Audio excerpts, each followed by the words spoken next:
In the year that King Uzziah died, I beheld my sovereign seated on a high and lofty throne, and the skirts of Hawa's robes filled the temple. Seraphs stood in attendance, each with 6 wings, 2 covering the face, 2 covering the body, and 2 to fly with. And one would call to the other, Holy, holy, holy, the most highest of hosts, whose presence fills all the earth. The doorpost would shake at the sound of the one who called, and the house kept filling with smoke.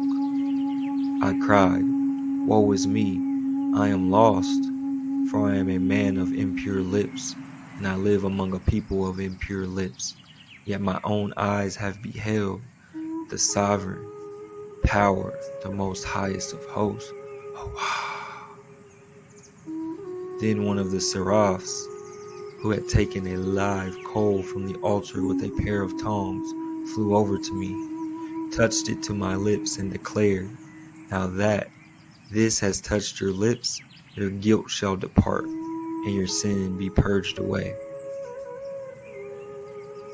Then I heard the voice of my sovereign saying, Whom shall I send? Who will go for us? And I said, Here am I, send me. And Hua said, Go, say to that people, Hear indeed, but do not understand. See indeed, but do not grasp. Dull that people's mind, stop its ears and seal its eyes, lest, seeing with its eyes and hearing with its ears, it also grasp with its mind and repent and save itself. I asked, How long, my sovereign?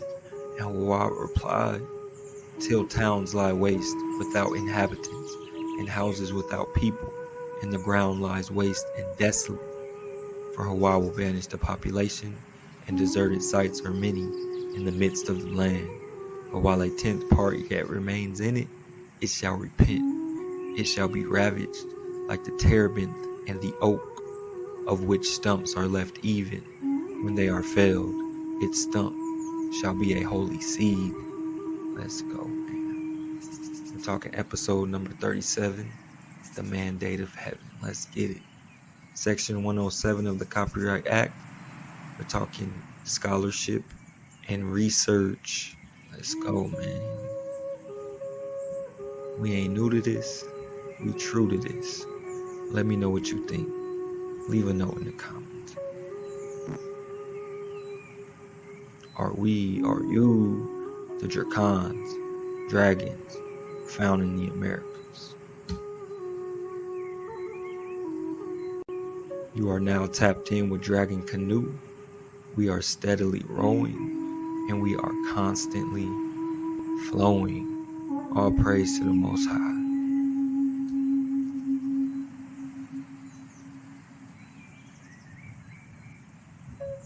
We're talking Kokab Shebet. Kokab, from the same as 3522 in the sense of rolling, or 3554 in the sense of blazing. Kokab Shebet, a star, a prince, a stargazer. Kokab, a star. Shebet, meaning to branch off, a stick for punishing. Keep that in mind. A rod, a scepter, staff, tribe. We're talking rod stars here. Comets, dragons, kings and queens, servants of the Shamayim. Kokab Shebet. To understand better why the pyramid builders came to the Americas, we have to make a journey that at first looks like an unlikely digression, one that links the pyramids of the Old and New Worlds to the demise of China's Shang dynasty, the growth rings of Irish bog oaks in a zone of outer space just beyond our solar system. We're just staying in check, searching for the Melchizedek.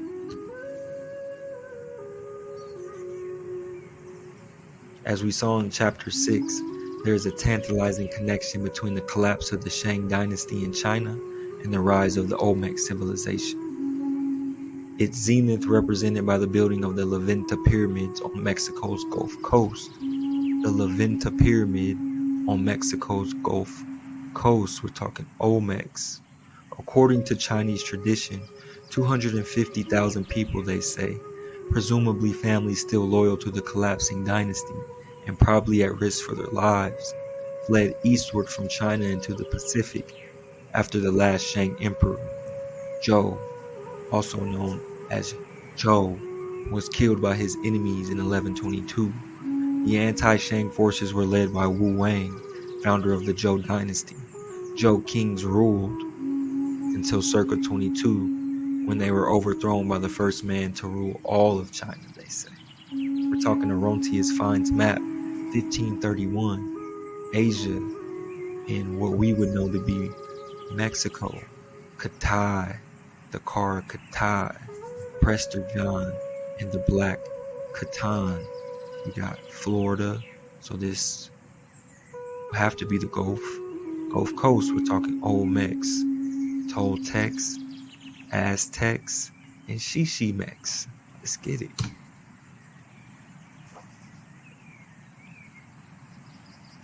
So the Zhou kings were overthrown by the first man to rule all of China, Qi Huangdi, the first emperor of Qian. It was Qi Huangdi who dispatched Su Fu and the elixir of immortality on the holy islands in the sea to the east. We're talking holy islands in the sea to the east. All right, we're talking Americans, copper-colored cons, found here in America. Let me know what you think. In both cases, the collapse of a Chinese dynasty is connected with the movement of a large number of people from China in the direction of the Americas. Carta Marina Nuovo Tavolo. We're talking the sea to the east. La China, Mexico, Florida, Tangu, India Superior, Catayo, Manji, the sea to the east, the holy island to the sea to the east.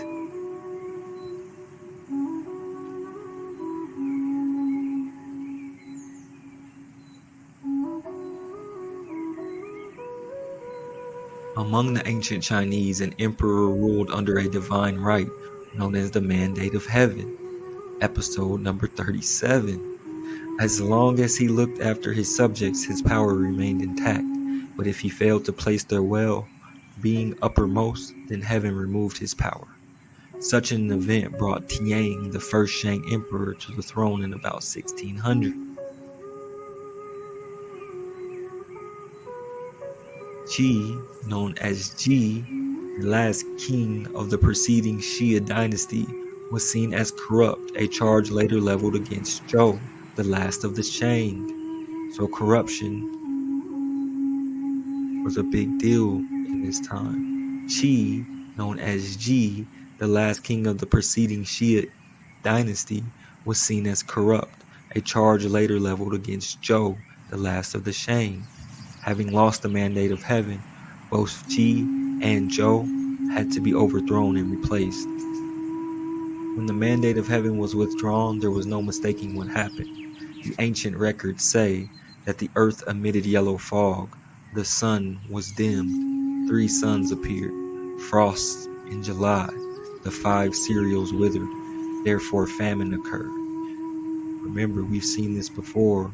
We're talking New Madrid earthquake, 1812, Tecumseh, the crouching panther, the blazing comet. The earth emitted yellow fog, the sun was dimmed, 3 suns appeared, frost in July, the 5 cereals withered, therefore famine occurred. Misfortunes on earth mirrored calamities in heaven. Saying the first conventional explanation for the collapse of one dynasty and its replacement by another is political. As a result, it is easy to see heavenly events like the appearance of 3 suns as literary devices only. But the cosmic events to veil happenings in the political realm seemed unlikely. He relied on metaphorical invention rather than fact to explain political history. Yet there is a growing body of evidence that the chroniclers were recording actual events that brought an ancient pyramid building society to its knees and may have resulted in large scale immigrations across the Pacific to the New World.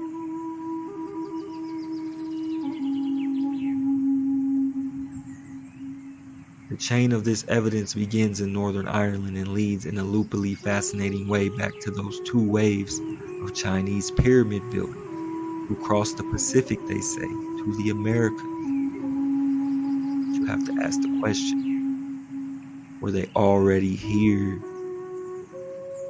Indeed, if we follow this evidence far enough, it points to a surprisingly cosmic understanding of the creation of the pyramid in the first place.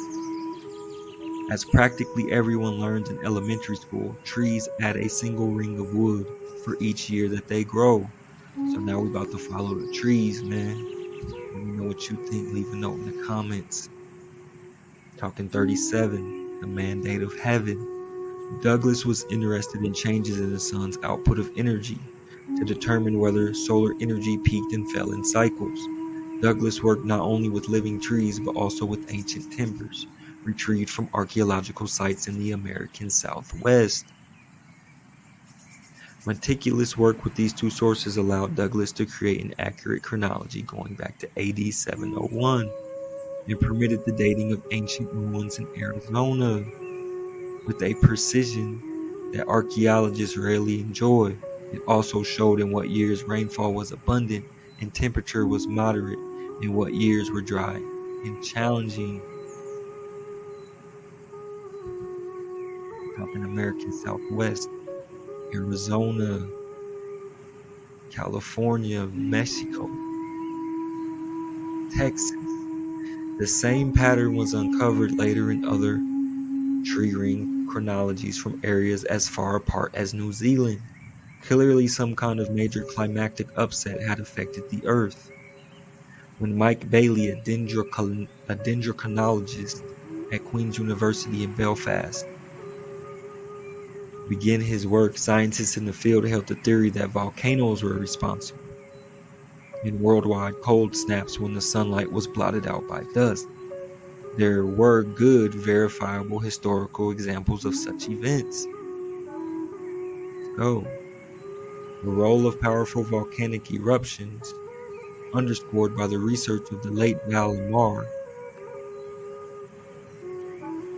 indicating that brittle-comb pines, high altitude trees that grow in the White Mountains along the California-Nevada border and are, not incidentally, among the oldest living things on the planet. Connect the dots. The White Mountains, along the California-Nevada border.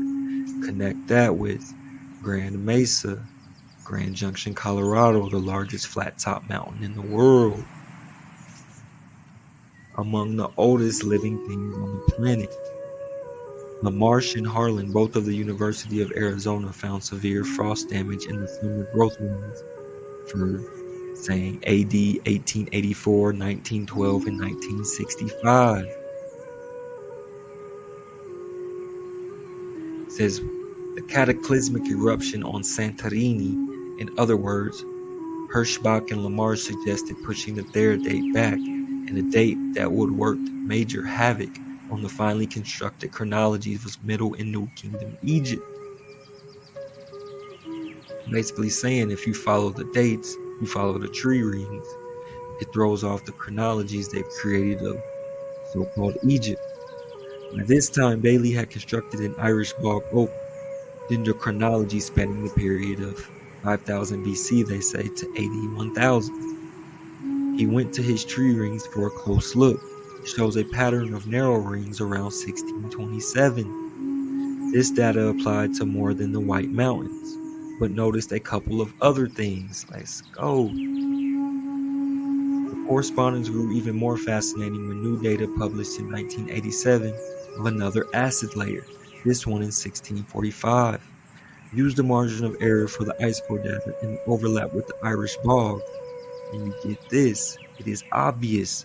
Subsequent data from English and German trees also pointed to a major event, linking events on continental Europe, Ireland, Western North America, and Greenland.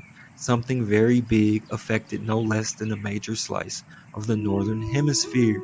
What's really going on here? We're talking Kokab, Chebet, Rod Star. If you have been keeping track of all the archaeological dates dotting these pages, you realize that history has served up another major correlation. The narrowest tree rings of 1628 correspond to the end of the Shia dynasty and the beginning of the Shang.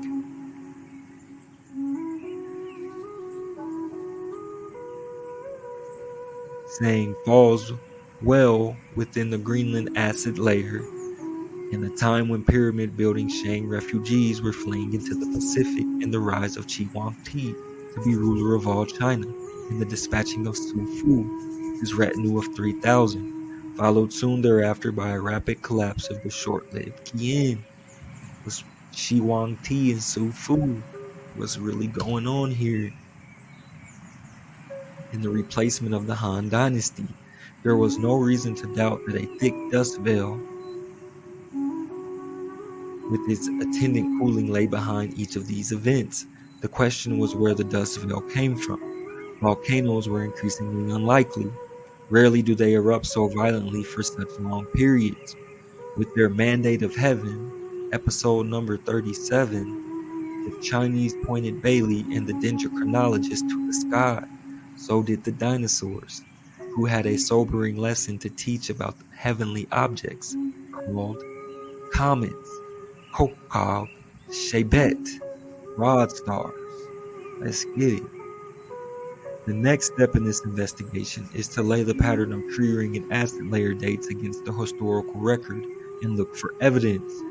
The pattern that emerges is stunning.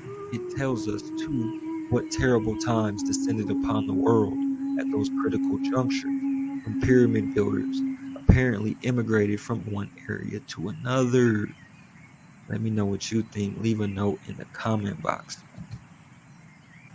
On the evening of June 25th, 1178, a group of monks at Canterbury, England, watched in horror as the crescent moon split in two and a torch of flame rose from it. So imagine crescent moon splitting in two and fire arose from it. Gervais, the monk who recorded the event, wrote that the body of the moon wavered and writhed like a wounded snake. The flame and the writhing were repeated a dozen times, then the whole moon turned black. Just imagine. Let that sink.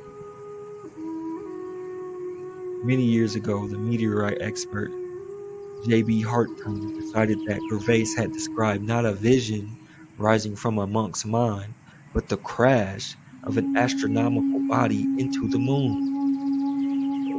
Basically, what he's saying is that he didn't see the moon split in two and be set on fire and turn black. It was more or less something had crashed into the moon, creating this visual the monk had seen. Meanwhile, back on Earth, the planet that had dodged the large bullet that hit the moon before the eyes of the Canterbury monks, various ominous occurrences were recorded. Large comets, stars falling from the sky, that is comets, interpreted as a warning sign from the Most High. They used these dramatic celestial visitors to justify mounting crusades to retake the Holy Land. On the other side of the world, Chinese astronomers noted a striking increase in the number of comets around AD 1150. These uphill movements in both Mesoamerica and South America may have been attempts to escape tsunamis brought on by comet fragment impacts. The Aztec obsession with human sacrifice could have arisen as a way of warding off the divine ill will that had brought down such tragedy. In AD 1194, the Yellow River flooded so catastrophically that Kaifeng, the northern capital of the Song, was destroyed, and the mouth of the river moved nearly 200 miles south. Let that sink in. The Yellow River flooded so catastrophically that Kaifeng was destroyed, and the mouth of the river moved nearly 200 miles south. Talking New Madrid earthquake, 1812, man. Connect the dots here. The emperor, having obviously lost the mandate of heaven in a big way, the Sung dynasty collapsed, saying the young Chinggis Khan saw a sign in the sky, probably a comet, that he took as a portent of his mission to lead the Mongol hordes out of their homeland and across Asia. The Persian chronicler Al-Juwayni, the weather in Mongolia was so cold at the time that for a period of 2 generations, apples would not grow. So you gotta ask what they do. They do, man, and make the Most High start sending them dragons. What's really going on here? According to Roger of Wendover, in the year of grace 541, there appeared a comet in Gaul, France, so vast that the whole sky seemed on fire. Let that sink in. The same year there dropped real blood from the clouds. Let that sink in. And a dreadful mortality ensued. Recently I came across another fascinating piece of evidence from the eastern Mediterranean, one that corroborates Roger of Wendover's comet. We're talking old coins here, man. Old coins also give us a look into history, for they may record, in imperishable metal, important events of the time. The coin that caught my attention was minted at Antioch in ancient Syria. Two aspects of the coin are notable. One is the star appearing under the date. The other is the date. The mint at Antioch produced coins through 539 through 540, the 13th year of Justinian's reign. No coins were minted in the 14th and 15th years, and only a few in the 16th. Then the mint was quiet again until the 20th year. So basically, he's saying there was something going on between these times when they weren't minting coins because it didn't matter, and eventually they returned to business as usual. But for a span of time, basically saying these comets or whatever was going on pretty much shut down everything. The ancient Irish annals note a great die-off among cattle. According to Roman historian Livy, two suns appeared, probably both the real sun, and they say a comet so bright it was visible in daytime, and a strange light illuminated the night skies. Other historians record showers of stones falling frequently from the sky. A plague of some sort beset Rome at this time as well, even as hostilities with the Carthaginians continued. I don't know why I can't. Carthaginians. State priests consulted with the Sibylline books about this long string of misfortunes and took from them the lesson that they must bring Rome to the statue of Sibyl, the Magna Mater or Great Mother, from its home in Asia Minor. So it's a lot of movement going on, trying to figure out what to do, man. The sky's on fire. Equally important is the form of the goddess, a large black meteorite. Let that sink in. That had fallen from the sky into Mount Ida in Phrygia, a region of what is now Turkey, close to the site of Troy. Oh man, we're just connecting the dots, staying in check, searching for the Melchizedek. Technically, they say a meteoroid is any particle of matter in space, meteor or shooting star. However, the term meteor is generally used to refer to both the observed phenomenon of shooting stars and to the solid meteoroid objects. A meteorite, they say, is the portion of a meteor or meteoroid that reaches Earth and collides with the surface. Are we talking meteor or are we talking malak? Malak. From an unused root meaning to dispatch as deputy. Man, we're talking the real life Dragon Ball Z. Let's get it. To dispatch as a deputy. Malak, a messenger, specifically of Hawa. an angel, a prophet, priest, or teacher, ambassador, angel, king, queen, messenger, malak, to dispatch as deputy, a messenger specifically of Hawa, Shameh, Shama, Shameh, Shama, Shamayim, from an unused root meaning to be lofty, the sky, alluding to the visible arch in which the clouds move. Let that sink in. Arch in which the clouds move, as well as to the higher ether, where the celestial bodies revolve. Heaven, Shamayim, Shamayim, Shamayim, heavens, Shamayim. Some of the oldest psalms in the Hebrew scriptures date to this period, and they tell in poetic form events that sound altogether like showers of meteors descending upon the earth. Consider as an example these lines from Psalm 18. Then the earth quivered and quaked. The foundations of the mountains trembled.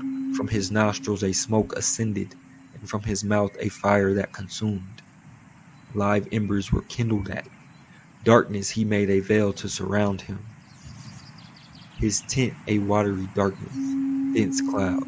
Before him a flash, and kindled, hail and fiery embers. Wow! Thundered from heaven. The Most High made his voice heard. He let his arrows fly and scattered them, launched the lightnings and routed them. The bed of the seas was revealed. The foundations of the world were laid bare. Let that sink in. Let's get it, man. We're talking episode number 36. The mandated dream. The catastrophe of 1628 may also explain the historical background of another major event in ancient history, giving the modern world its form and content, the escape of the Hebrews from enslavement in Egypt. And we're talking Hebrews in Kalilu. For decades, biblical scholars have hotly debated the date of the Exodus. The Old Testament gives no name to the oppressing Pharaoh. Working backward from some dates, they say, the Hebrews' escape could have been in the reign of Merneptah, others in that of his predecessor, Ramses II, still others approximately 2 centuries earlier, under the rule of Thutmose III, man. So whether it be Merneptah, Ramses, Thutmose, nonetheless, man, talking Hebrews and Kalilu. Moshe first demonstrated, see how they played. Moshe first demonstrated his powers. Power, we're talking the most highest of hosts. Hua demonstrated his power by turning the waters of the Nile into blood. Moshe raised his staff. In the sight of Pharaoh and his court, he struck the waters of the river. The fish in the river died, and the river smelled so foul that the Egyptians found it impossible to drink its water. Meanwhile, all the Egyptians dug holes along the banks of the river in search of drinking water, after Hua had struck the river. 7 days passed. So now they're saying this excerpt from the unnamed biblical compiler of the book of Exodus is uncannily similar to the description of Roger of Wendover of apparently cometary events. The same year there dropped real blood from the clouds, and dreadful mortality ensued. A similar image appears in the great Hindu epic of the Mahabharata, which describes fireballs from the sky as the work of a horrific bird with one eye. We're talking thunderbirds here. Fireballs from the sky as the work of a horrific bird with one eye. The blood in the rain in the Nile could have arisen from iron-rich dust thrown up in an impact blast or atmospheric explosion, then mixed with water vapor and precipitating acidic red rain. And they're trying to science their way out of it, man. I'm not so sure. I don't know what you think. Then there was a plague that killed all the Egyptian livestock, an epidemic of boils on men and women, caused possibly by chemically reactive particle fallout that spread like fine dust over the whole land of Egypt, and a rain of hailstone, probably, possibly the result of unseasonable cold. The hail struck down everything in the fields, and it shattered every tree in the fields, man and beast. The plague of darkness sounds too like dust raised by a nearby impact. Then Hawa said to Moshe, "Stretch out your hand toward heaven, the Shamayim, and let darkness so thick that it can be felt, cover the land of Egypt." For 3 days there was deep darkness over the whole land of Egypt. Moshe called the darkness down from the sky, and the fact that it could be felt sounds like a long remembered detail about air so thick with dust that it brushed the skin less like a wind than a thick, blinding blanket. Let's go, man. Taken as a metaphor for the extent of the calamity, the death of Egypt's firstborn, the plague that finally convinced the Pharaoh to release the people who claim responsibility for all these events, underscores the terrible toll the catastrophe took on humans and animals. And the parting of the Red Sea, coupled with the drowning of the Pharaoh's army when the waters rushed back in, depicts what happens when tsunamis are set off by a cometary impact. It's going down in Prophet's town. First, the water pulls back, a phenomenon well described in Psalm 18's line. The bed of the seas was revealed, then returns in a terrible rush that sweeps every living thing before it. Witness the power of the Most High that sweeps everything living before it. One is the recent discovery of a meteorite associated with the death of Shi Huangdi, or Huangdi, also called the Yellow Emperor and reputed to be China's earliest ancestor. Huangdi, the word means dread lord, and it became the standard Chinese public name for the emperor dread lord Khan.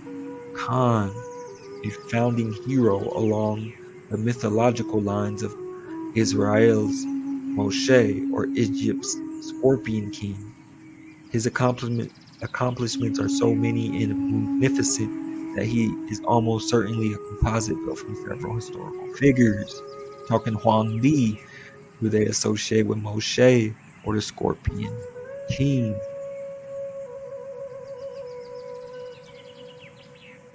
Chinese legend credits Huangdi with inventing the cart and the boat. Qibo formed the basis of the first Chinese medical text. Huangdi's wife, Lei Zhu, taught the Chinese how to weave silk from the cocoons of silkworms, and his minister, Kan Ji, invented the original Chinese characters. Right, we're talking Lu, a god watering a farm, invented the original Chinese characters, Kan Ji. Then a dragon fetched him to heaven at a time when cataclysmic events, such as the destruction of Huangling Town by 9 other dragons, shattered the land and put an end to the beneficence of the emperor's first reigns. So the dragons put all that to rest. The dragons, as we shall see soon in more detail, are associated with sky events, particularly comets. Hokab, Shebet. Archaeologists uncovered a meteorite close to the dendrochronological date. Apparently, the meteorite crashed to Earth on top of the very mountain where Huangdi was buried, and the meteorite associated with Huangdi's burial and created a scenario of an early civilization brought to a cataclysmic close by celestial events. Talking Saraf, burning, poisonous, serpent, Saraf, creature from the copper color, fiery serpent, Saraf, Kokab, Shebet, rod star, blazing, burning, copper, fiery, Seraphim are the red-winged angels, which the cherubim are among the first hierarchy of angels next to the throne of Hawa. According to the book of Isaiah, they had 6 wings, one pair for flying, another covering the face, and third pair covering the feet. However, as we will explore further in the next chapter, all of the pyramid building cultures appear to share traditions and roots in a very ancient, long lost, and common culture associated pyramids with natural catastrophes caused by falling space objects. Pyramids had become a traditional way of addressing and appeasing the skies. There is evidence to suggest that the ancient Egyptian calendar was established, and perhaps the Egyptians began their chronology from the time of a traumatic event, the same one recorded at this period to begin your chronological data.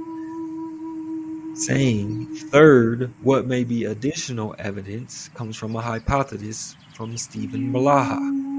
Blaha argues that the famous Ankh hieroglyph was taken from the appearance of a comet in the heavens over pre-dynastic Egypt. The comet memorialized in the Ankh may have been the cause of the Big Chill of 4400, they say. So what's really going on here? Comets, dragons, the Most High, China, Mexico, America. Colliding comets and pyramids have something to do with one another.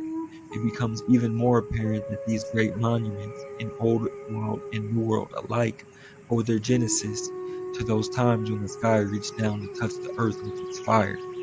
Somewhere a long time ago, in a now lost culture, pyramids were built as a response to the dangerous skies. From that single point, the conceptual association of pyramid and comet spread out across the earth. The mythological associations of comets and pyramids suggest that the common origin began with the color white. There is of course the White Temple of Uruk, the Grange at Ireland's Brú na Bóinne, was originally faced the white glowing quartz, talking Grand Mesa as well, Grand Junction, Colorado, the White Mountains, the border of California and Nevada, Silbury Hill in England. In addition, the monument is thought to be sacred to the god with the little g of the Celts known as Lu, the god of light, whose name springs from the same Indo-European root as Latin, lux, and German licht, both of which mean light. Connect the dots here. If a large comet is breaking up close to Earth's orbit, the cloud of space dust becomes thicker and heavier, and the zodiacal light grows into a luminous path across the sky. In fact, it would look something like the river along which the sun god Ra with the little g navigated his solar bark. At the end of the river of light, which would appear a pyramid-shaped body of the main zodiacal light, which the dead pharaoh would have to climb to begin his own journey. Thus, the pyramids of Giza in both color and form recreated on the earth the eternal realm of the sky, a sky shaped in both color and form. Let's get it, man. Knowing nothing of orbital mechanics or the Oort cloud, the ancient and medieval Chinese described passing comets as dragons. Can't make this up. Wrestling in pools of water. Connect the dots. We're talking the firmament. Pools of water. Comets and dragons. Serpents and dragons. Here is a description of a comet recorded in the late 13th century. All of a sudden there were two dragons, which twisted around each other, and fighting both fell into the lake. In a short space of time, a heavy wind came riding the water, which reached a height of more than 10 feet. Then there fell from the sky more than 10 fireballs, talking Dragon Ball Z, having the size of houses of 10 divisions. Dragons fly, as do comets, and they kill with their fiery breath, as do comets. Again, the Hebrew prophet Isaiah described his God, his power, the most highest of hosts. That day, will punish with his hard sword, massive and strong, Leviathan the fleeing serpent, Leviathan the twisting serpent. He will kill the sea dragon. In the Christian pantheon of saints, Saint Michael fought Satan in the form of a dragon. One of the names for Satan is Lucifer, which in Latin means bringer of light. Tanim. Tanim, Tanim, a marine or land monster. Connect the dots. Sea serpent or jackal. Dragon, sea monster, serpent. Whale, Tana, a female jackal. Dragon, Tanim, a marine or land monster. Sea serpent or jackal. The light in his name could well be the zodiacal light that brightens during a cometary interlude. Curiously, the cult of Saint Michael flourished in the middle of the 6th century, when the tree ring data point to a run-in with space rock and ice. Moshe played a role similar to Saint Michael's, but with an interesting twist. When Moshe first encountered Hawa, he needed convincing that the Egyptians would listen to him. Hawa granted him the power of miracles. Hawa asked him, "What is that in your hand?" "A staff," Moshe said. We're talking Shebet, a staff. Kokab Shebet, Rod Star, Blazing Prince. Moshe said, "Throw it to the ground," saith Hawa. So Moshe threw his staff on the ground. It turned into a serpent, and he drew back from it. "Put your hand out and catch it by the tail." And Hawa said to him, now convinced that his powers of persuasion were up to the task, Moshe approached the Pharaoh. He and his brother Aaron threw their staffs upon the ground, and the staffs became serpents. According to the books of Exodus, the Egyptian magicians pulled off the same transformation. But Moshe and Aaron's serpents swallowed the Egyptian snakes, demonstrating the superior power of the Most High, superior power of Hawa. In Hebrew, a comet is known as Kokab Shebet, or Rod Star. This suggests that there is more to the story of Moshe. The rod connects the snake to the comet dragon of Chinese lore. Moshe demonstrates that the Most High is the cause of catastrophe. Hawa is using his great power as a tool to rescue his chosen people.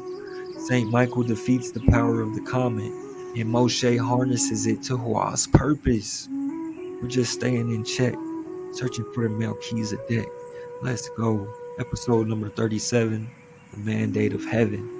The Bat Creek Stone discussed in chapter 5 referred to the Jewish revolutionaries who fought against Rome. We're talking Hebrews and Kalalus, who fought against Rome in the 1st and 2nd century, as comet equaling Messiah of the Hebrews. In Kalalus, one comet had freed the Hebrews from the Egyptians. Now another would release them from the Romans. Connect the dots, man. Staying in check, searching for the Melchizedek. We're talking Malak, from an unused root meaning to dispatch as a deputy. The real-life Dragon Ball Z, to dispatch as a deputy. Malak, a messenger, specifically of Hawa. An angel, a prophet, priest, or teacher. Ambassador, king, angel, queen, messenger, Malak, or angel Malak. So, consider this description of Hawa's power. Who can fathom how he spreads the clouds, or why such crashes thunder from his tent? He spreads out the mist, wrapping it about him, and covers the tops of the mountains. He gathers up the lightning in his hands, choosing the mark it is to reach. Listen, oh listen, to the blast of his voice and the sound that blares from his mouth. He hurls his lightning below the span of heaven. It strikes to the very ends of the earth. Certainly the religions of the sky gods, with a little g, including Christianity and Judaism, as well as the ancient Egyptian theologies, are rooted in the experiences. Second, those periodic blasts of catastrophe shattered the customary ways of earth. People, cities burned, farmlands became deserts, nations and tribes were forced to move. The fleeing of the Shang elites into the Pacific was not a unique event. It happened, I suspect, time and time again, as people from a pyramid-building culture were forced by the angry skies to pull up stakes and take themselves and their knowledge of pyramid building to some new and unknown land. We're talking number 37, the Mandate of Heaven. Let me know what you think. Leave a note in the comments. We out of here for this one. Now tapped in with Dragon Canoe, steadily rowing and constantly flowing.